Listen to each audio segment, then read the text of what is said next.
April 1945, Germany. Third Army had been pushing east for 3 weeks, faster than the maps could be redrawn.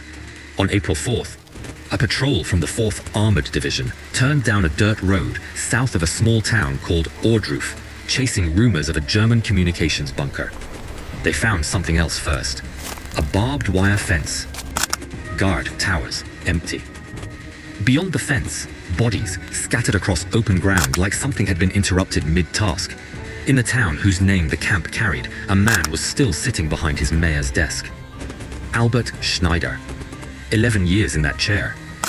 When American officers told him what had just been found 2 miles from his office, his answer came fast. He knew nothing about it. This is what Patton did with that answer. Before we get into it, if you want more untold stories from World War II, hit that subscribe button. The camp was Ohrdruf Nord, a forced labor subcamp feeding workers to a tunnel project 30 miles from the main camp at Buchenwald. By the time the 4th Armored Division and the 89th Infantry Division reached it, the SS guards were gone, scattered east ahead of the American advance, and they had tried to erase what they'd built there. They hadn't finished. A pyre near the fence line held the charred remains of prisoners the guards had tried to burn before running. Nearby, a shed held roughly 30 bodies, stacked, dusted with lime to hide the smell of decay. In the open yard between the barracks, more bodies lay where they'd fallen. The survivors, too weak to be marched east with the retreating guards, sat near the fence, watching Americans walk through a gate that had never once opened for them. General Patton reached the camp on April 12th with Eisenhower and Bradley beside him. 21 generals toured Ohrdruf that day. Patton had fought since 1943. Sicily, North Africa, the hedgerows of Normandy. He believed there was very little left that could surprise him about what war did to a human body. He was wrong. He looked through the doorway of the shed once. He did not go inside. He walked to the wall of the nearest building and was sick. Bradley later wrote that the smell alone was enough to overwhelm a man before he'd seen a single body. Eisenhower, listening to a survivor describe how the starving had resorted to eating the dead, went pale in a way none of his own staff had ever seen. Not even during the worst days of the Bulge. Patton wrote to Eisenhower afterward that the scene reminded him of some giant cannibalistic barbecue. He wasn't exaggerating for effect. A former prisoner had stepped forward to guide the generals through the camp that day, walking them past the shed, the pyre, the burial pit. Within hours of the tour ending, another prisoner recognized him, not as a fellow inmate, as one of the guards who had run the camp days earlier, now trying to disappear quietly into the crowd of men he'd tortured. The other prisoners beat him to death before any American officer reached him in time to stop it. Nobody wrote the incident up as a murder. Nobody suggested a trial.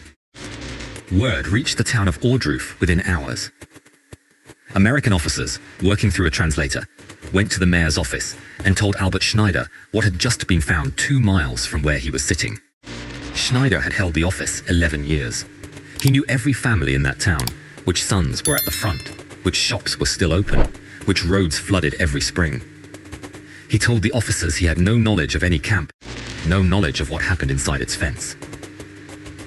As far as he understood it, it was only a labor site. Nothing more than that.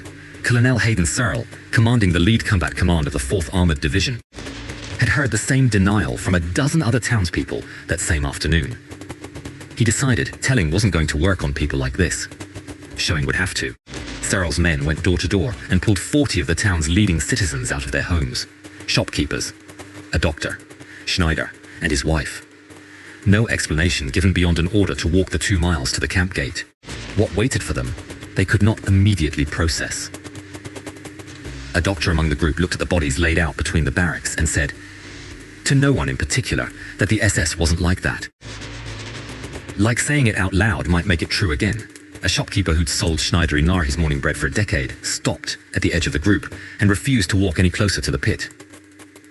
A schoolteacher, someone Schneider had personally appointed to her post 2 years earlier, kept repeating that this couldn't be the Germany she'd grown up in, until an American guard told her, not unkindly, that she needed to keep walking. Schneider himself said almost nothing the entire tour.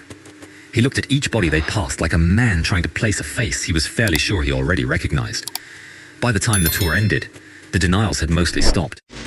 What replaced them was silence, the kind that doesn't come from having nothing left to say. Patton heard about the tour that evening, back at his headquarters in Bad Hersfeld. He didn't raise his voice reading the report. He asked one question: how many of the 40 had claimed they knew nothing? Nearly all of them. The answer came back. Patton had spent 3 years believing an army would be judged by how well it fought. Sitting in that headquarters, reading Colonel Searle's report by lamplight, he was starting to understand something else. An army, and the country standing behind it, would also be judged by what it forced people to see, and by what those people did once they'd actually seen it. He thought back to Sicily, to villages that had quietly watched fascist squads work, and later claimed they'd seen nothing at all. He'd mostly let that go at the time, partly because nothing in Italy had matched the scale of what now sat 2 miles outside Ohrdruf. This was bigger. He suspected it would need a bigger answer than a lecture and an escorted walk. Viewing the camp once from behind an escort of American soldiers hadn't been enough to crack 11 years of a mayor telling himself a comfortable story. Patton decided it would take more than looking. If stories like this are new to you, this channel exists for exactly this. World War II, the parts that don't make the textbooks. 2 days later, when Patton's column passed back through the area, he gave the next order himself. He wanted Ohrdruf's able-bodied citizens back at the camp the following morning. This time with shovels. Private Daniel Voss, 19 years old and fluent in German from a Wisconsin household that still spoke it at the dinner table, was assigned to the detail as an escort and translator. He watched Albert Schneider dig for most of that day. Not a mass grave. Individual graves, one per body, dug by hand, so each of the dead would go into the ground the way a person is buried, not the way the guards had buried them, in pits, unmarked, uncounted. The ground that April was still cold, barely thawed after a hard winter, and the shovels the Americans handed out hadn't been built for it. Several of the citizens' hands blistered within the first hour. Nobody was allowed to stop and bandage them. Voss noticed that Schneider dug faster than most of the younger men in the group beside him, as if slowing down might give him time to think about what, exactly, he was doing with his own hands. During a break, Voss overheard Schneider say something quiet to his wife. He mentioned their son, killed on the Eastern Front the year before. He said the boy would never have believed what his own father was now digging with his bare hands. 2 miles from the family's front door. By evening, the group had finished roughly 80% of the graves. Schneider told the guards they would return the next morning to finish the rest. They did not return. That night, in their home in the town of Ohrdruf, Albert Schneider and his wife hanged themselves. An American soldier found them the following morning. Voss was called in to translate a note left nearby. 6 words, written in German, in handwriting that didn't waver. We didn't know, but we knew. Voss read it twice before he said the translation out loud. Nobody in the room asked him to read it a third time. He wrote home about it only once, a letter to his mother in Milwaukee, that he never actually finished. He got as far as describing the handwriting on the note before he crossed the paragraph out and wrote instead that the fighting was almost over and he'd be home soon. Germany surrendered a month later. Voss was 20 by then. He didn't speak German at his own dinner table again for the rest of his life, not even with his own children, and none of them ever fully understood why. Word of the suicide reached Eisenhower before it reached Patton. His response wasn't to soften anything. It was to go bigger. If people 2 miles from a death camp could plausibly claim ignorance and be believed, that lie was large enough to survive the war. Large enough to outlive every man who told it, and every family that repeated it to their children after. Eisenhower ordered every American unit within reach that wasn't actively engaged on the front line to march through Ohrdruf. Cooks, clerks, truck drivers, men who had never fired a shot in anger. If this was what the war had actually been for, he wanted them to see it firsthand, not read about it later in a report they could quietly choose not to believe. Then he went further.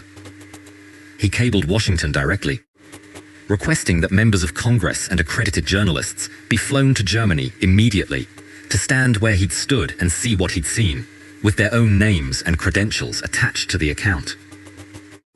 Newsreel crews followed, photographers followed. He wanted a record no future denial could dismiss as exaggeration or propaganda.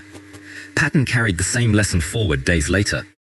When Third Army's advance uncovered Buchenwald itself, the main camp Ohrdruf had been feeding workers to.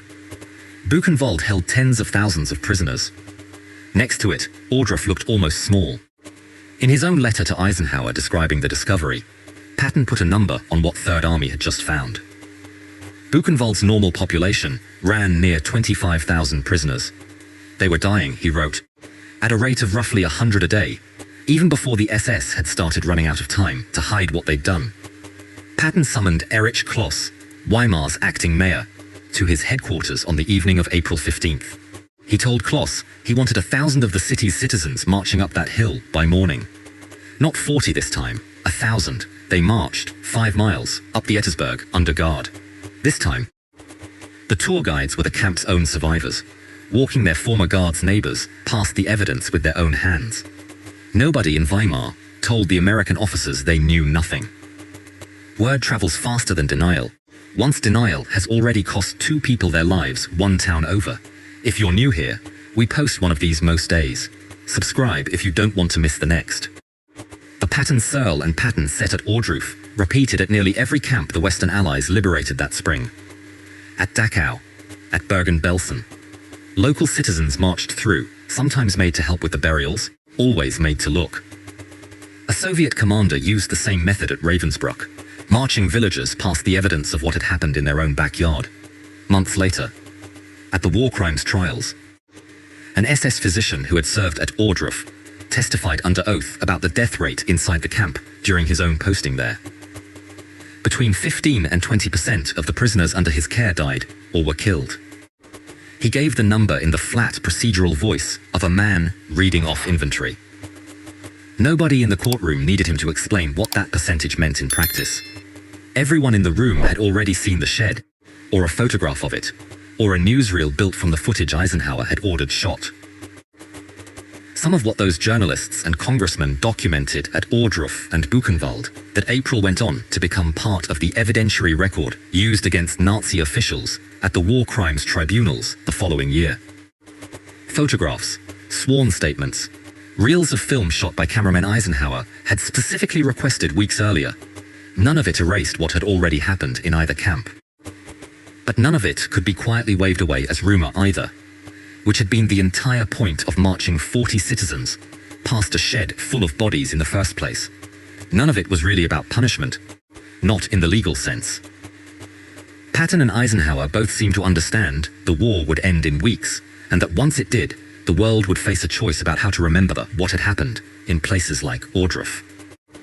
Forcing the people who lived closest to it to bury the dead with their own hands was, in part, an attempt to make that choice for them in advance.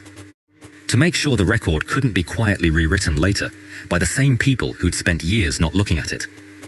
Historians still argue about what those 6 words in Albert Schneider's note actually meant. Grief, guilt, fear of what came next for a man who'd spent over a decade as the familiar, friendly face of a government capable of what sat 2 miles from his office. Nobody can ask him now. What's harder to argue with is the arithmetic. 11 years of a comfortable story, dismantled in the length of 1 forced walk and 1 day with a shovel. Whatever Schneider actually believed the week before, by the end of it, he couldn't say he hadn't seen it with his own eyes. And apparently, he couldn't live with having said otherwise anyway. Patton never wrote much about Schneider by name. But in his letters to Eisenhower about Ohrdruf that April, the same idea kept surfacing in different words each time. He wanted the world to see what he'd seen, because he no longer trusted anyone to believe it secondhand. After that week, he had good reason. Some people, it turned out, wouldn't believe it even standing 2 miles from their own front door. What do you think? Was forcing Ohrdruf citizens to bury the dead with their own hands the right call? Or did Patton and Searl push further than they needed to, given what it drove 2 people to do that same night? Let us know in the comments below. And if you want more untold stories from World War II, make sure you subscribe. Because sometimes the hardest thing to make a person see isn't an enemy on some distant front. It's the truth that's been sitting 2 miles from their own front door the entire time.